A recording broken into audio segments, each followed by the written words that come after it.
জামাতের আকীদা আমার নবীরে উম্মতে মুহাম্মদি ডাক দিলে আসতে পারে। হুজুর কেমনে আসে আমরা তো বুঝলাম না। আমার নবীজি নিজেই আল্লাহ তাআলার কোরআনুল কারীম উম্মতরে পড়ায়া শোনাইছেন, আন্নাবিয়্যু আউলা বিল মুমিনিনা মিন আনফুসিহিম, আউলা বমানা আকরা নফস বমানা রূহ, ইমানদারের জানের চাইতে আমার দয়াল নবী আরো নিকটে। কেউ যদি বলে নবী আসতে পারবে না, কেউ যদি বলে নবী আসার ক্ষমতা নাই, নবী রওজা মুবারকের মধ্যে শুয়ে রয়েছে মৃত অবস্থায়, তাদেরকে বলবা নবী তো আল্লাহ তো বলছে ইমানদারের জানের চাইতে নিকটে। তুমি যদি বলো নবী আসতে পারে না, তাইলে তুমি ইমানদার না, কথা এখানেই শেষ। কথা কয় না, কথা কয় না, ঠিক কিনা?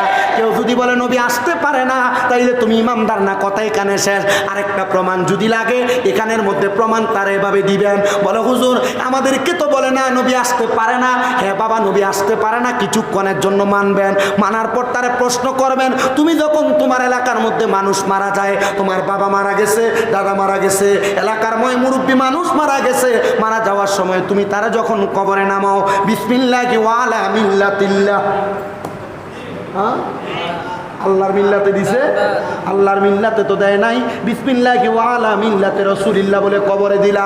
তো নবী যদি রওজা মদিনার মধ্যে শুয়ে থাকে, নবী যদি মৃত অবস্থায় মদিনাতে থাকে, তাহলে রাসূলের মিল্লাতে দিয়ে দিলা, নবীজি কবরে আইব কেমনে? আরো সহজভাবে প্রশ্ন করতে পারবা।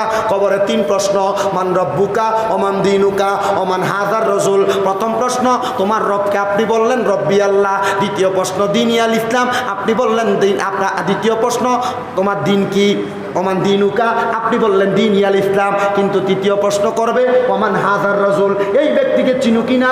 রাসূলকে আপনার সামনে আইনা বলবে এই ব্যক্তিকে চিনো কিনা? বন্ধু, নবী যদি মদিনাতে থাকে, হাযার রাসূল বলে যদি প্রশ্ন করে, আপনি নবীরে চিনাইবেন। তাহলে নবীজি যদি মদিনাইতেই থাকে, তন্তর মানুষ মারা গেলে তন্তরের মানুষটারে কি মদিনায় নিয়ে প্রশ্ন করবে না? তন্তরের তো নবী তন্তরে আসতে পারে কি পারে না? নবী ঢাকায় যাইতে পারে কি পারে না? নবী বাংলাদেশের যেই কোনো জায়গায় উম্মত ডাক দিলে আসতে পারে কি পারে না? এই ক্ষমতা দিছে কে? আল্লাহ প্রদত্ত ক্ষমতায় নবী যখন যেইখানে চায় হাজির হইতে পারেন। জোরে কোন মারহাবা, আর মুহাব্বতে বলেন না মারহাবা।